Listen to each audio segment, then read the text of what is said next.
embark on a journey through the pages of The Predator's Game, spun from the creative threads of StoryWave AI. Like, share, and subscribe to journey with us through Tales Untold. Chapter 1: Desert Whispers.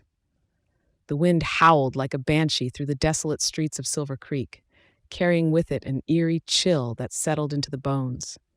It was a sound that could make a man's blood run cold, a mournful cry that seemed to whisper of secrets long buried beneath the scorched earth of the Arizona desert. I sat on the porch of my office, the wood creaking under the weight of time and my own unease. The townsfolk had been talkative lately, their conversations laced with apprehension. They spoke in quiet murmurs of cattle gone missing, and the night was no longer greeted with the comfort of silence, but with the shrill serenade of unexplained noises that seemed to emanate from the very shadows. I'm Elijah Stone, the sheriff of this dust-ridden speck on the map, and it's my duty to keep the peace. But that night, peace seemed like a stranger to Silver Creek. The moon hung low, casting long, sinister shadows that played tricks on the eyes. It was on such a night that I found myself investigating the latest in a series of strange occurrences. Clara Hawthorne, our young and remarkably astute doctor, joined me under the guise of a night stroll. Her amber locks gleamed under the moonlight, and her green eyes reflected a curiosity that matched my own. "Elijah, do you reckon there's truth to the tales?" Clara asked, her voice barely above a whisper, as we walked towards the edge of town where the latest incident took place. I kept my eyes on the horizon, scanning for any movement. "Clara, in my line of work, I've learned that most tales start with a seed of truth," I replied, my hand instinctively resting on the butt of my revolver. We reached the Jenkins farm, where the latest disappearance had occurred. The air was thick with the scent of dry earth and unease. I knelt by the fence, where the ground was disturbed. Etched into the dirt were symbols that seemed to dance and writhe in the moonlight, symbols that I could not recognize. "They look ancient, almost ritualistic," Clara observed, kneeling beside me. Her medical bag lay forgotten next to her as she traced the symbols with a slender finger. A sudden, primal howl shattered the stillness, and we both stood abruptly, eyes searching the darkness. The sound was unlike any coyote or wolf. It resonated with a timbre that spoke of something old, something that did not belong to this world. The following morning, as the sun cast its first rays over Silver Creek, the townspeople gathered in the square, their faces drawn with fear. Old Man Whitaker, the local historian, spoke of legends passed down through generations, of ancient guardians and sacred grounds. "These lands were once hallowed," he said, his voice trembling. "The symbols, the howl, they are warnings. We must heed them or face the wrath of the guardians awakened." His words sent murmurs through the crowd. It was superstition, I knew, but the claw marks that had been found on the doorsteps of several homes that morning were real enough. Marks that suggested the presence of something or someone with intentions unknown. As the day wore on, the sense of foreboding grew. I patrolled the streets, my senses alert for any sign of the creature that had been dubbed the Night Stalker by the townspeople. The sun dipped below the horizon, and once again, Silver Creek was plunged into an uneasy twilight. That night, as I lay in bed, the whispers of the desert seemed to grow louder, more insistent. They spoke of things hidden by the sands of time, of a game that had begun, the Predator's Game. And I knew, deep in my gut, that it was a game we could not afford to lose. Chapter 2: Silent Messages. Dawn hadn't yet broken when a frantic pounding on my door jolted me from sleep. The night's stillness was a sharp distinction to the chaos that awaited me. I pulled on my boots and grabbed my hat, steeling myself for what lay ahead. The scene that greeted me at the old Kinney place would have turned a weaker man's stomach. The once vibrant homestead was now a ghastly tableau, the air thick with the coppery stench of blood. It was splattered across the walls like some grotesque painting, a silent scream in the quiet of the desert. Clara arrived, her face drawn and pale in the early light. She wasted no time, her medical training taking over as she examined the crimson splashes with a clinical eye. "Elijah, this isn't just blood," she said, her voice steady despite the horror that surrounded us. "There are other fluids here, substances I can't identify. We're dealing with something that defies the natural order." Her words hung heavy between us as we processed the implications. The realization that Silver Creek might be harboring a creature beyond our understanding was a weighty one. I surveyed the scene, my gaze catching on a series of marks etched into the wood of the front porch. They were similar to the cryptic symbols I'd seen before, but these were fresh, the gouges in the wood raw and splintered. "Clara, look at this." I called her over, pointing to the markings. She knelt beside me, her brow furrowed. "This isn't random vandalism. It's deliberate, like a message." As the sun crept over the horizon, casting a golden glow that seemed at odds with the grim scene, a hush fell over those of us gathered. The townspeople, who had come to see the commotion, whispered among themselves, casting fearful glances at the homestead. The day wore on, and with it came a visit from an unexpected source. A cloaked figure approached me as I stood watch outside the Kinney residence. His face was obscured, but his voice was clear and urgent. "Sheriff Stone, you must abandon this pursuit. There are forces at work here that are beyond your comprehension." I narrowed my eyes, my hand subconsciously drifting to my sidearm. "I don't take kindly to threats, stranger." "It's not a threat, but a warning," he replied, his tone grave. "The society I represent has kept watch over these lands for generations. The creature you seek, it's not just a predator. It's a guardian, and you're encroaching on sacred ground." The stranger's words were like a cold wind, chilling me to the core. I had a duty to protect my town, but the growing realization that we were up against something ancient and powerful was enough to give me pause. That night, as I walked the silent streets of Silver Creek, the weight of the day's revelations bore down on me. The bloodstains at the Kinney place, the cryptic warnings, Clara's unsettling findings, they all pointed to a truth that was as inescapable as it was terrifying. We were being stalked by a creature of legend, a being that defied explanation. And I could no longer deny that the game was changing, the stakes growing ever higher. As I gazed up at the stars, the desert's whispers returned, a silent message that I was part of something much larger than myself. A game that was far from over. Chapter 3: Nightfall Predator. The desert night had fallen like a shroud over Silver Creek, the moon a sliver of silver in a sea of black, when Clara and I found ourselves drawn to the edge of town. The darkness seemed to press in around us, thick with the anticipation of danger. We were following a hunch, a pattern in the creature's movements that had become apparent after combing through the reports. The outskirts of town, where the desert reclaimed the land, seemed to be the focal point of the disturbances. "Elijah, do you think it's out there watching us?" Clara's voice was steady, but there was an undercurrent of tension that betrayed her concern. I kept my gaze fixed on the undulating landscape, the revolver heavy in my hand. "If it is, we'll be ready for it." We moved cautiously, the stillness of the night punctuated by the soft crunch of our boots on the sandy soil. Every shadow seemed to dance, every rustling bush a potential threat. Then it happened, a blur of movement, a shape that was there one moment and gone the next. It was heading straight for us. "Run!" I shouted, and we sprinted back towards the safety of the town. The creature was on us in seconds, its speed unnatural, a force of nature unleashed. The moonlight revealed glimpses of a form too monstrous to belong to this world, all sinew and shadow. We dashed through the narrow alleys between the buildings, the creature's hot breath on our heels. My heart hammered in my chest, my breath came in ragged gasps, and Clara's determination was the only thing matching my own resolve. A sudden, powerful force knocked me to the ground, my revolver skittering away into the darkness. I rolled, expecting the creature to be upon me, but instead I found myself staring into the eyes of a hooded figure. "Cease this madness," he hissed, pulling me to my feet. It was the stranger from the secret society, his eyes burning with urgency. "The creature, it's not here to harm, but to protect," he continued, his words barely audible over the pounding in my ears. Before I could respond, the creature let out a piercing howl, not of aggression, but what seemed like communication.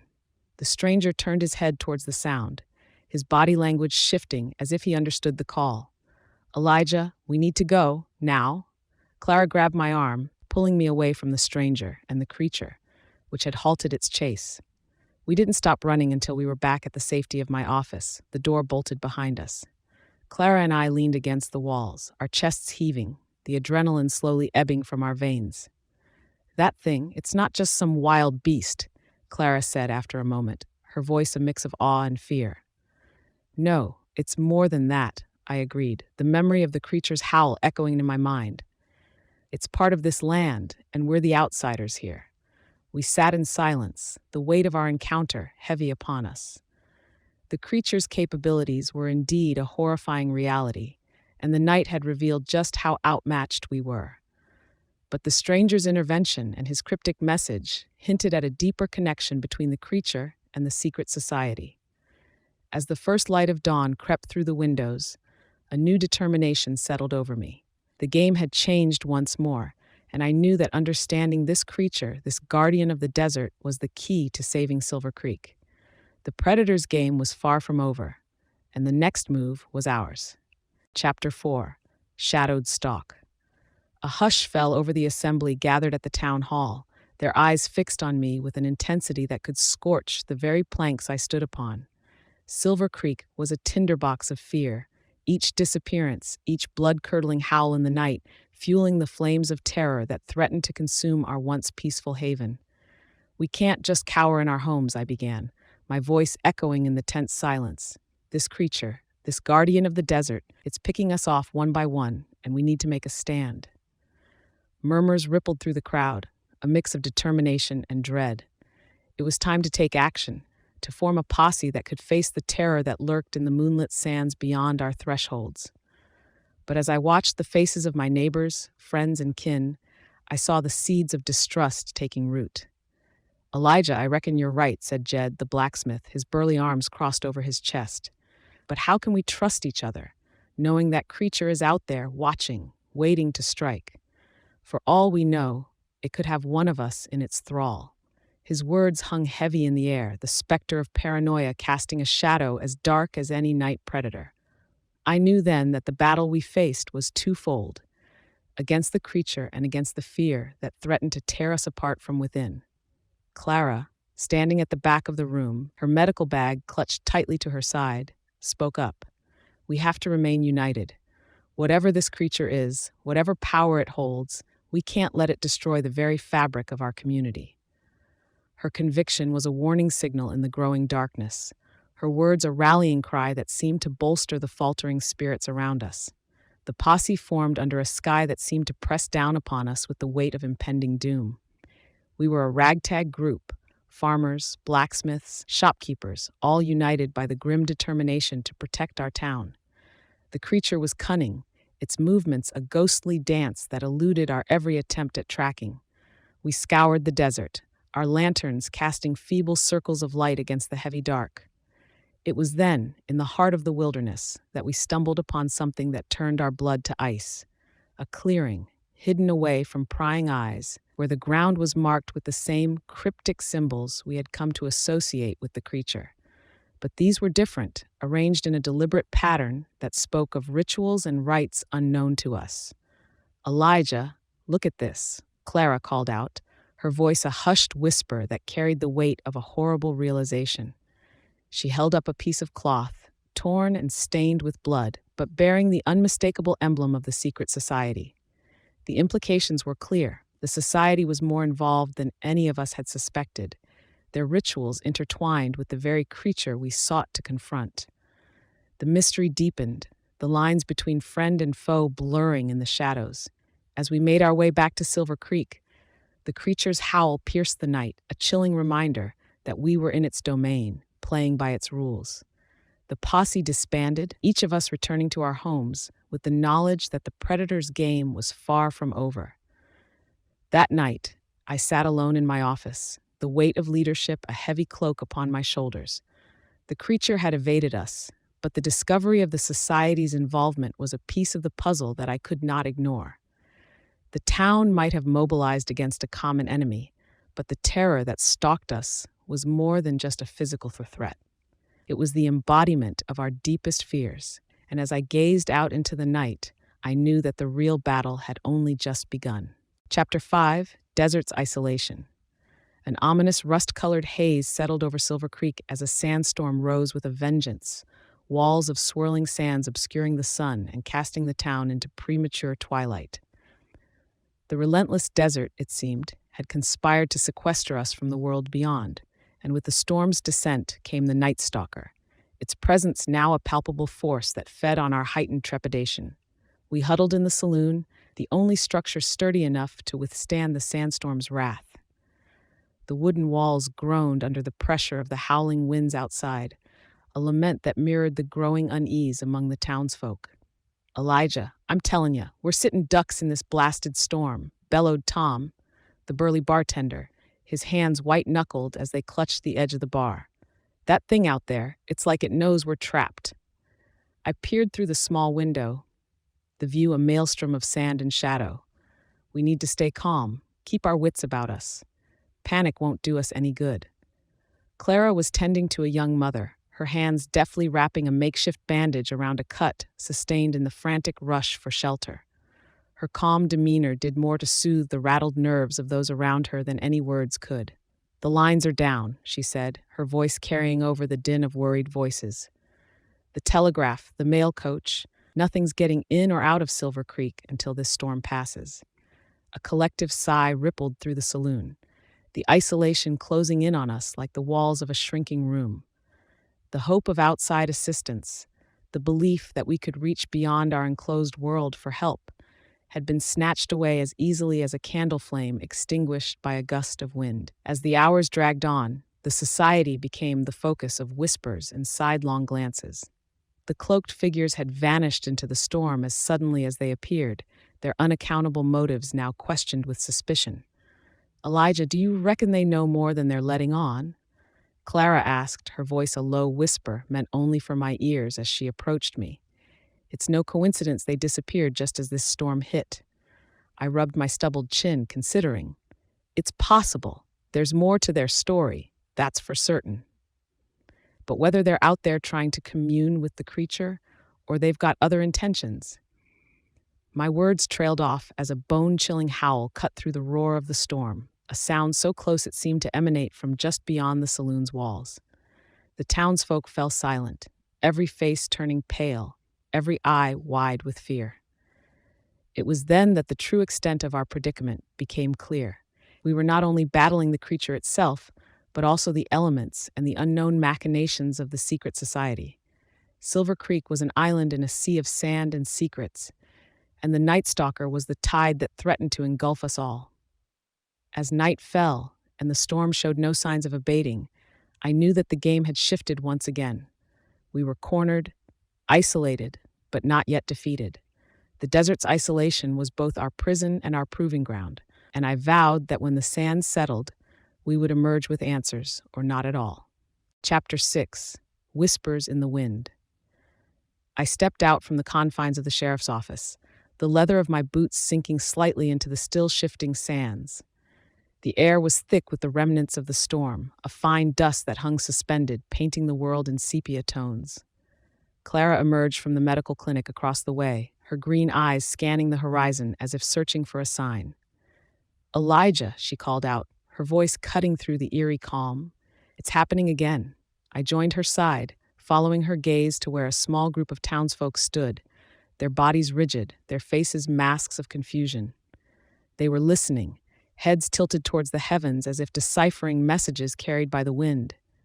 "It's that whispering call," Jed muttered as he approached us, his hands clenched into fists at his sides. "It's like the creature's speaking right into our heads, drawing folks out into the night." I nodded grimly, my hand resting on the revolver at my hip. The creature's influence was insidious, a siren song that seemed to prey on the vulnerable, those whose wills had been eroded by fear. "We need to bring them back before they wander off into the desert," I said, my steadfastness steeling. "We can't afford to lose anyone else to this nightmare." Together, Clara, Jed, and I managed to corral the entranced townspeople back to their homes. But the incident had left a palpable tension, a collective unease that whispered of the thinning veil between sanity and madness. That night, I found myself on the edge of town, staring out into the vast expanse of darkness that stretched beyond. The creature's presence was a tangible thing, a weight upon the air that made it hard to breathe. Suddenly, a low growl resonated through the stillness, and a shadow detached itself from the inky landscape. The creature stood before me, its eyes glowing with an otherworldly light, its form shifting like smoke on the breeze. I drew my weapon, though I knew it was a feeble gesture against such a being. "What do you want?" I demanded, my voice carrying a note of defiance that I scarcely felt. The creature tilted its head, the sound of its whispering call morphing into a language that I couldn't understand, yet it filled me with an inexplicable sorrow. It was a lament, a mourning for things lost to time and the relentless march of progress. The standoff seemed to last an eternity, but then, as suddenly as it had appeared, the creature faded back into the desert, leaving nothing but the haunting echoes of its cry. I returned to town, my mind reeling from the confrontation. The residents of Silver Creek were asleep, but I knew that the echoes of the creature's presence would resonate within their dreams, as it did in mine. Clara found me as the first light of dawn crept over the horizon. "Elijah, we can't go on like this," she said, her voice somber. "The creature is toying with us, and I fear for the minds of our people." I nodded, the weight of her words heavy on my shoulders. "I know, Clara, but we're not beaten yet. We'll find a way to protect Silver Creek, to push back against the shadows that seek to claim us." As we stood together, watching the day break, I knew that the game had intensified. The creature's stalking was more than a hunt. It was a test of our very souls. And though the line between reality and nightmare blurred with each whispered call, I vowed to stand firm against the encroaching darkness. Chapter 7, Last Stand. "Elijah, you're certain this is the only way?" Clara's voice was a whisper against the backdrop of the night, her silhouette a slender signpost of resolve. I looked at her, the amber hue of her hair faintly illuminated by the lunar glow. "We're out of options. It's been one step ahead of us at every turn. We have to bring an end to this, once and for all." As we approached the skeletal remains of the mining structures, the wind carried with it a low murmur, the sound of voices converging upon our clandestine meeting point. The society, cloaked in secrecy, emerged from the ether like phantoms of a forgotten era. The lead figure, whose eyes bore the weight of untold stories, approached me with a gait that spoke of burden and purpose. "Sheriff, you do not comprehend the magnitude of your actions. You provoke the wrath of a force that is beyond your ken."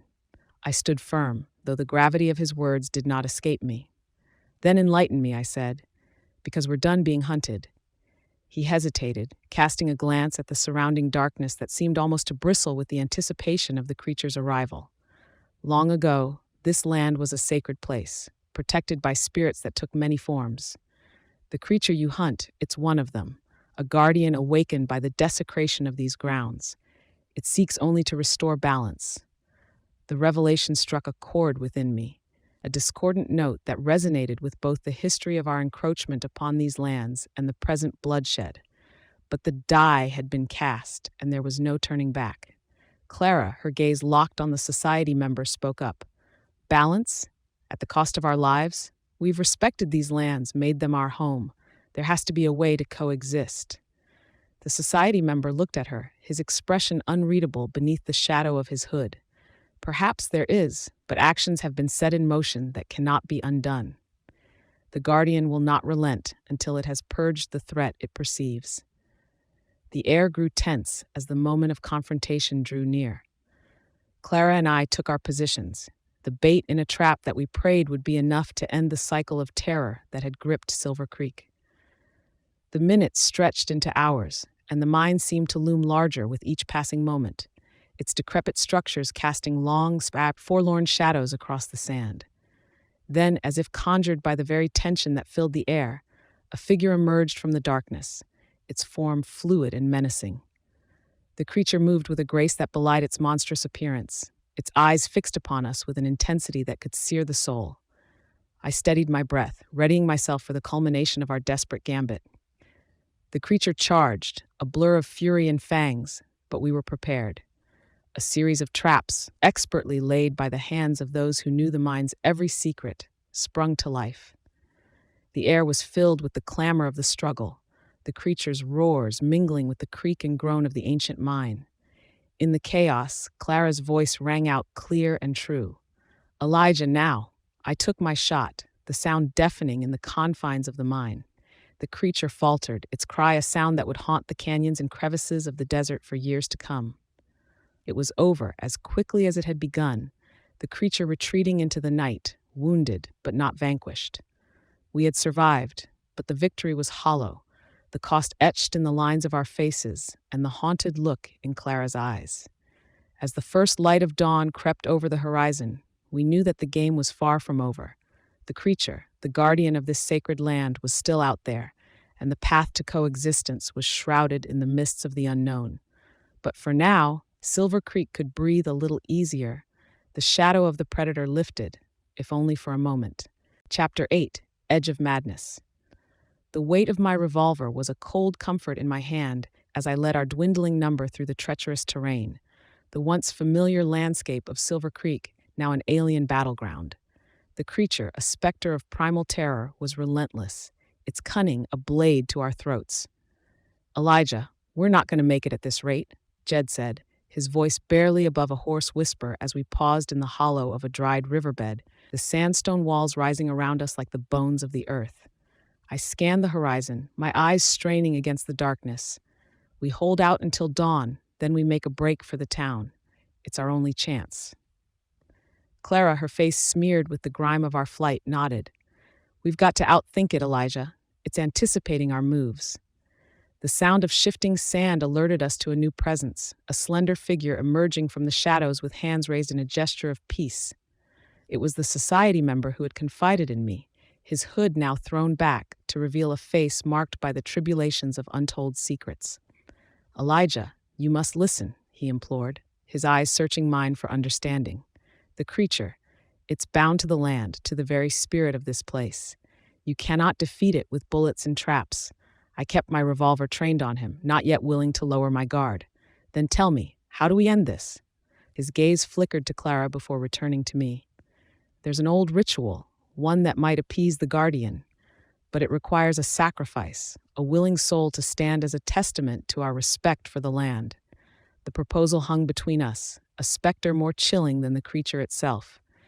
To consider such an act was to teeter on the brink of madness, yet the alternative was a continued dance with death. Clara stepped forward, her commitment a pronounced discrepancy to the fear that gnawed at the edges of our reality. And if this ritual fails, what then? Do we keep offering ourselves until there's no one left? The society member's silence was answer enough, the uncertainty a heavy shroud that threatened to smother our hopes. A sudden roar shattered the tense negotiation, the creature bursting forth from the darkness, its form a blur of rage and muscle. Instinct took over, and the riverbed became a maelstrom of violence, the air filled with the sound of gunfire and the guttural cries of the beast. In the chaos, an unexpected hand found mine, dragging me to safety as another member of our posse fell to the creature's wrath. Betrayal and allegiance, once clear as day, now blended into the murky twilight of survival. The night wore on, a relentless siege that tested the limits of our endurance.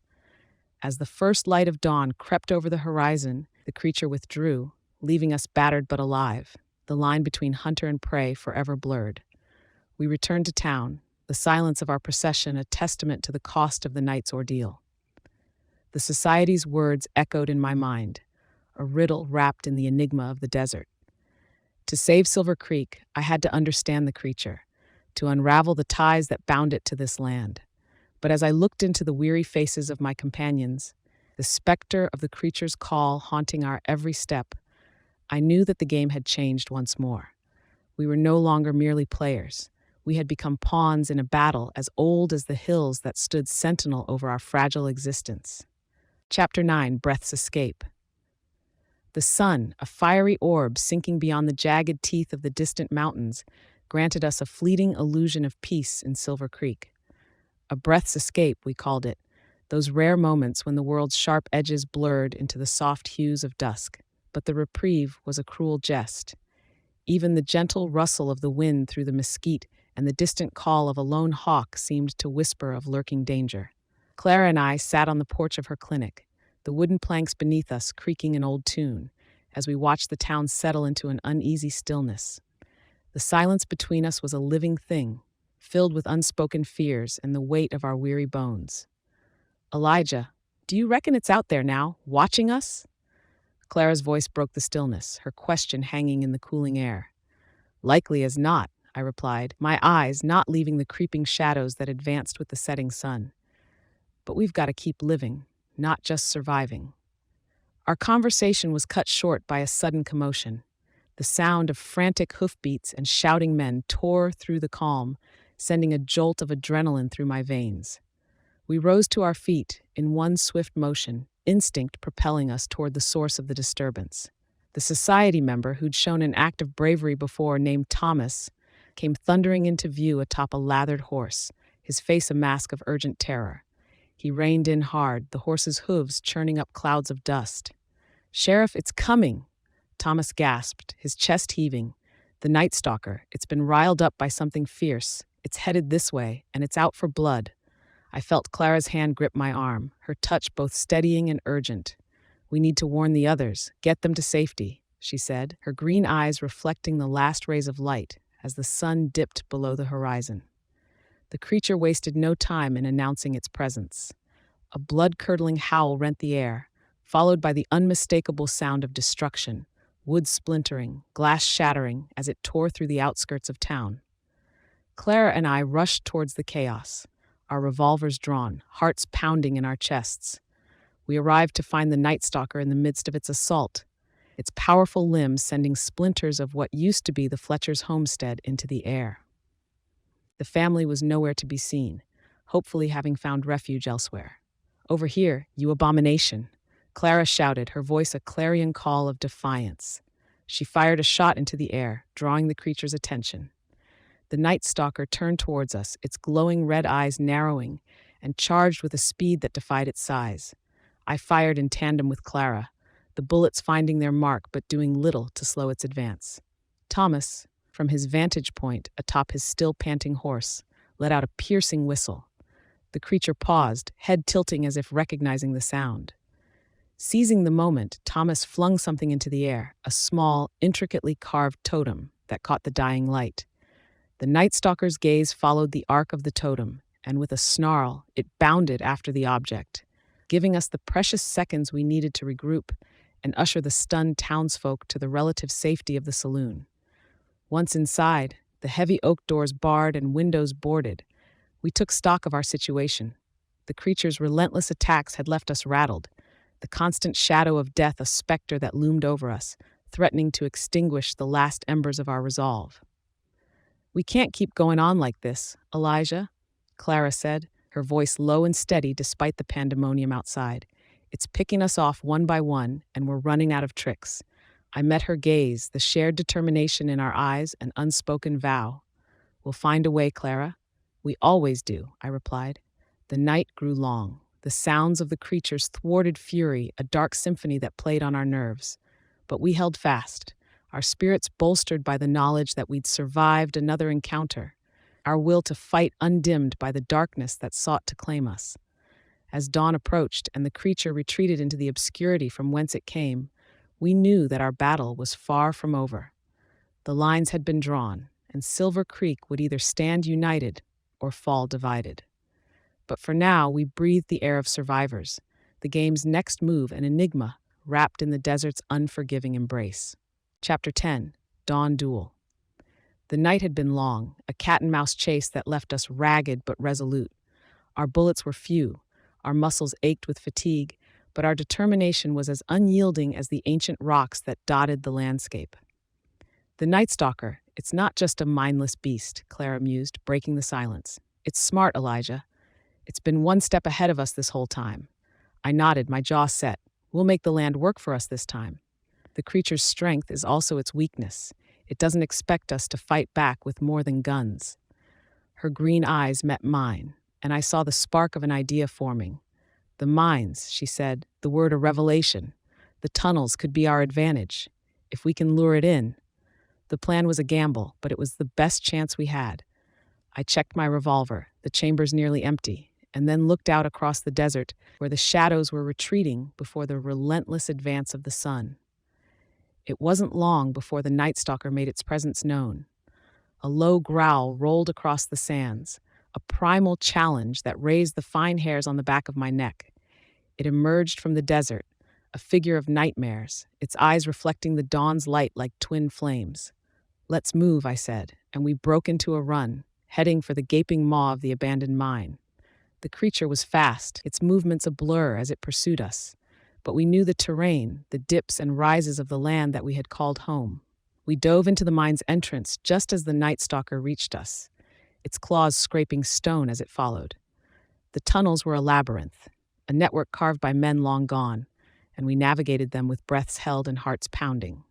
"Elijah here?" Clara called, ducking into a narrow offshoot. I followed, and we found ourselves in a chamber, what the ceiling braced with time-worn wooden beams. The creature hesitated at the entrance, its bulk too great for the narrow tunnel. It was the vulnerability we needed. With a nod to Clara, I took aim and fired at the supports.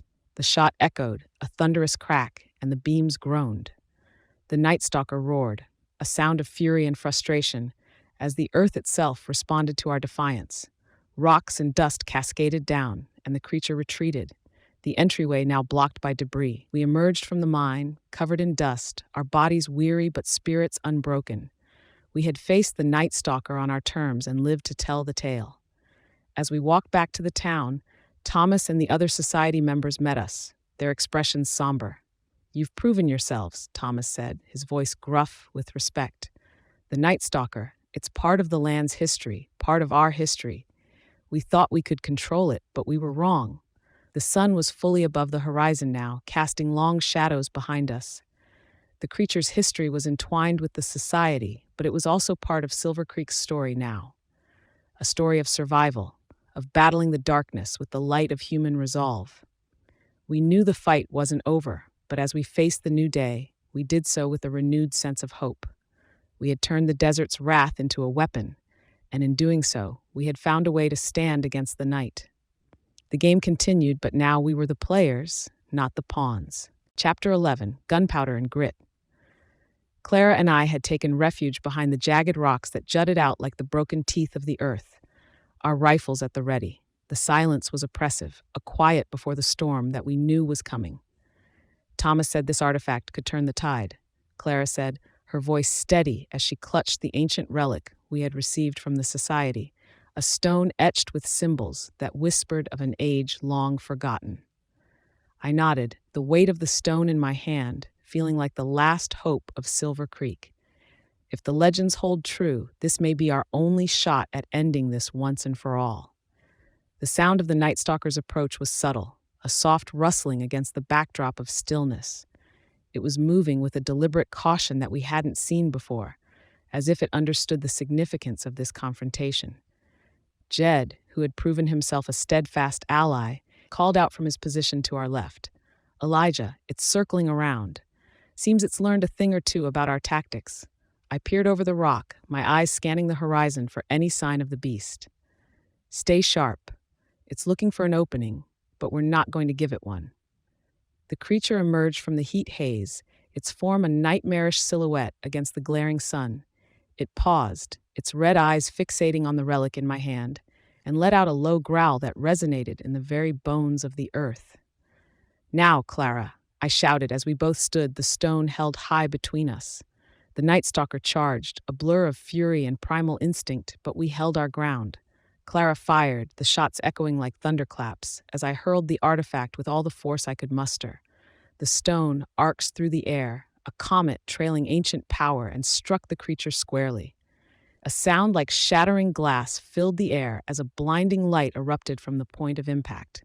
The creature howled, its form writhing as it retreated, the light consuming it, burning away the darkness.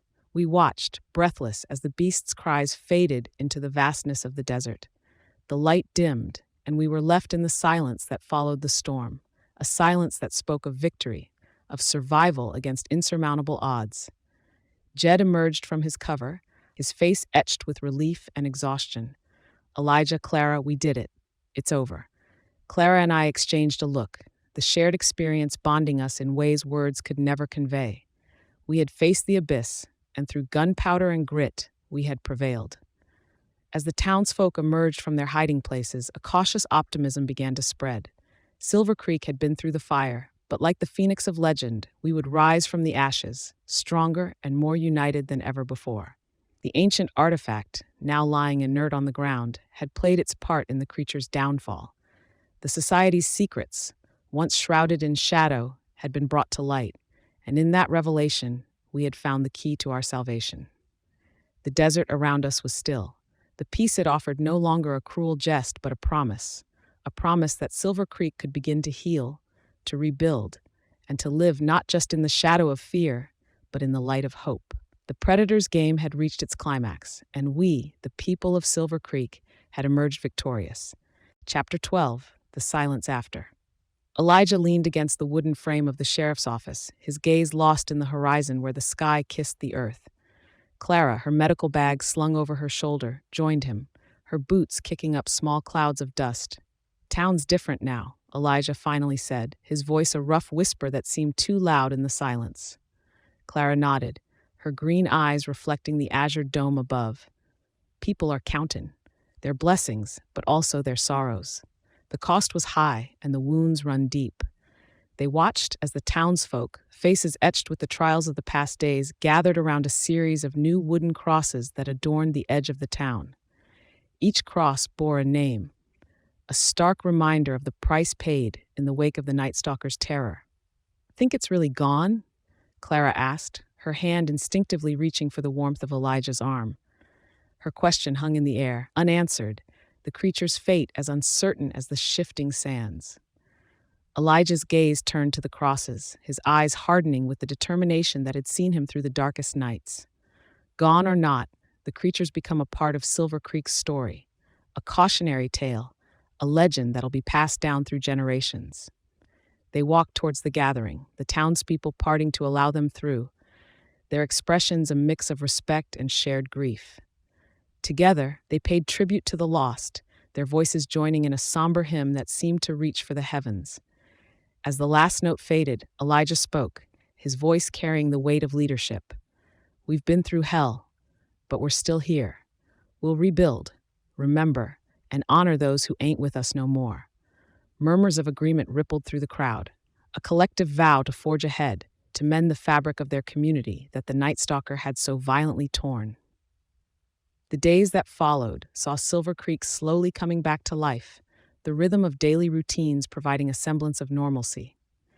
Yet, the emotional and physical scars remained, visible in the stooped shoulders of the blacksmith Jed and the haunted looks of children playing in the dusty streets.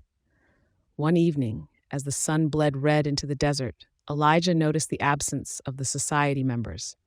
They had vanished as mysteriously as they had appeared, their purpose fulfilled or abandoned. They left behind more questions than answers, but also a sense of closure.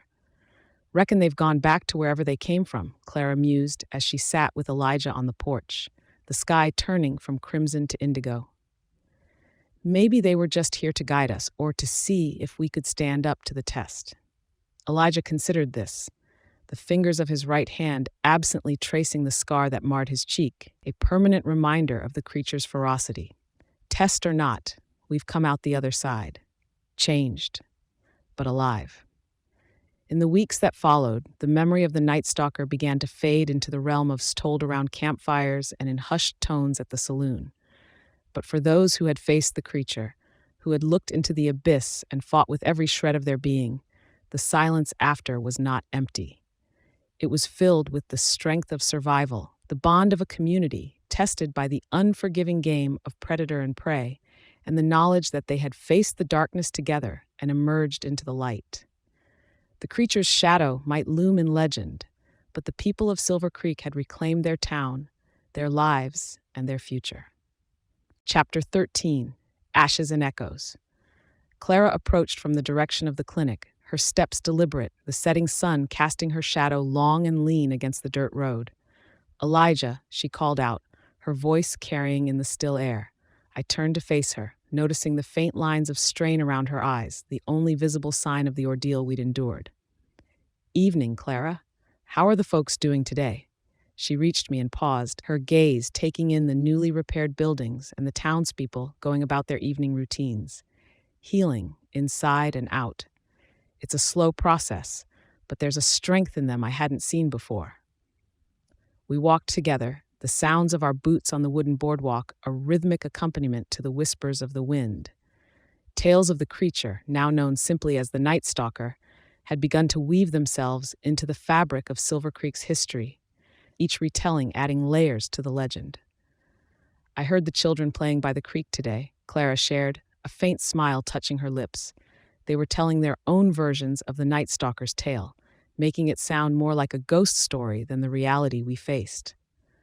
I chuckled dryly, the sound more a release of tension than true amusement. In time, it'll become just that, a story to tell in the dark, a way to scare the young ones into obedience. The sheriff's office came into view, its facade now free of the scars left by the creature's attacks. We stopped outside, the first stars of the evening winking to life above us. But was it just a creature, Elijah? Or was it something more? Clara's question hung between us, her inquisitive nature never far from the surface. I considered the question, remembering the chilling howls, the almost supernatural occurrences that had become all too real. I reckon there are things in this world beyond our understanding, Clara. Maybe it was a guardian of the land, like the society said, or maybe it was just a predator. But it was real enough to change us all. As if on cue, a faint howl rose on the wind, a sound so distant and ethereal that it could have been mistaken for the lonesome call of a coyote. Clara and I exchanged a glance, a flicker of doubt crossing her features. Could be a wolf, I suggested, though the conviction in my voice was less than certain. Could be, Clara agreed, but we both knew the truth that lay in our hearts. The Night Stalker had become more than flesh and blood. It had become an echo, a shadow that would linger in the whispers of the wind, never quite forgotten.